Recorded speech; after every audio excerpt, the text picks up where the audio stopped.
aren't going to be released for nothing in exchange. Didn't they also get 5 Iranians? They will get 5 Iranians as well. Yeah, Jackie. Then why would we need to add $6 billion on top of that? This is the deal that we were able to strike. Biden's ransom payment will be immediately used to stoke violence, bloodshed, and mayhem throughout the Middle East, putting Israel, the United States, and the entire world in very grave peril. Joe Biden just lit a match to the Middle East. Israel has got to be on alert. The news that the deal is moving forward is drawing criticism from both sides of the aisle on Capitol Hill. The way to avoid having hostages taken by Iran is to be strong, firm, and resolute, and to not use carrots in the form of $6 billion, but to use sticks in the form of threats to things that Iran holds dear. $6 billion they want released, and they're going to short, so they're going to use it for humanitarian aid.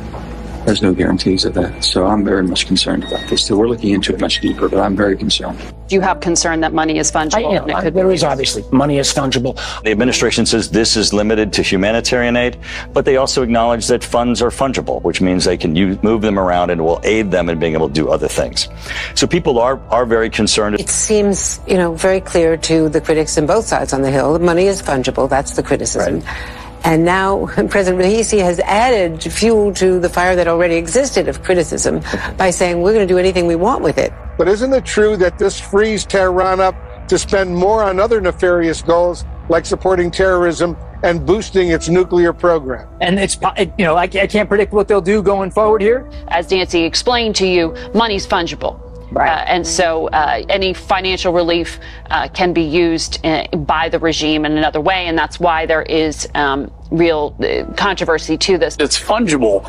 You couple that with the president of Iran saying, I'm going to use the money however I want to.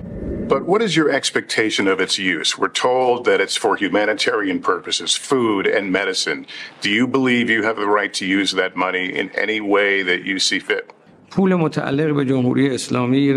money belongs to the Islamic Republic of Iran, and naturally, we will decide, the Islamic Republic of Iran will decide to spend it wherever we need it. So if I hear you clearly, that it will be used for more than humanitarian purposes in your view? Humanitarian means whatever the Iranian people needs. So this money will be budgeted for those needs. And the needs of the Iranian people will be decided and determined by the Iranian government. Where's that going to go? It's going to go into terror proxies.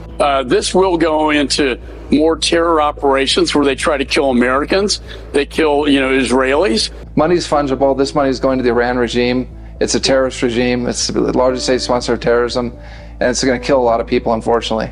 Money is fungible, right? And so the Iranians will be able to use other funds for their illicit activities. We know they support terrorist groups like Hezbollah and Hamas. Money is absolutely fungible. So just because they can't use those exact dollars for the purpose they've laid out doesn't mean that they can't change their budgets on other parts of their humanitarian aid so that they're able to redirect that to areas where they can't use that money. Money is by definition fungible.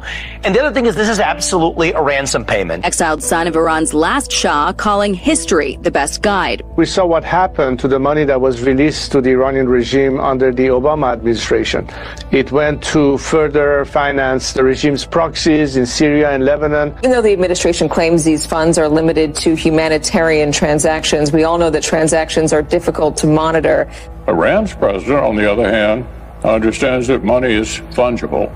Tehran continues to funnel resources to terrorist proxies like Hezbollah in Lebanon and Hamas in Gaza that attack Israel. Money is fungible, so Iran may have known this money is coming and used other funds to help fund this attack that happened. Iran has unfortunately always used and focused its funds on supporting terrorism, on supporting groups like Hamas. Crooked Joe Biden just agreed to pay a $6 billion ransom to the Iranian dictatorship in exchange for hostages.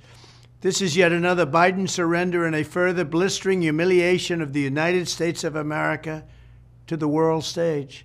But even worse, this decision will be extremely deadly.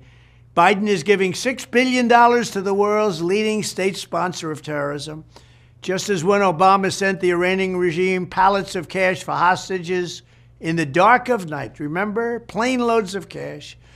Biden's ransom payment will be immediately used to stoke violence, bloodshed, and mayhem throughout the Middle East and all around the world, costing countless innocent lives. It's also guaranteed that the fanatical Iranian regime will use this money to advance their nuclear weapons program, putting Israel, the United States, and the entire world in very grave peril. They are reportedly just weeks away from a nuclear bomb, something which would have never happened under the Trump administration. Tragically, Biden's ransom payments also make it dramatically more likely that even more Americans will be held captive in the future, because Biden has shown that he will pay gargantuan sums of money, meaning the kidnappers turn a massive profit. They're making money hand over fist. In other words, Biden has put a bounty on the head of every American citizen abroad. Under my leadership, we brought home more than 50 hostages from all over the world, and we never paid ransom money to do it, not at all. We did it with diplomacy, and we did it through strength, and we will do it again when we are reelected as President of the United States. Our country is failing. We are a failing nation. We will turn it around, and we will make America great again. Thank you.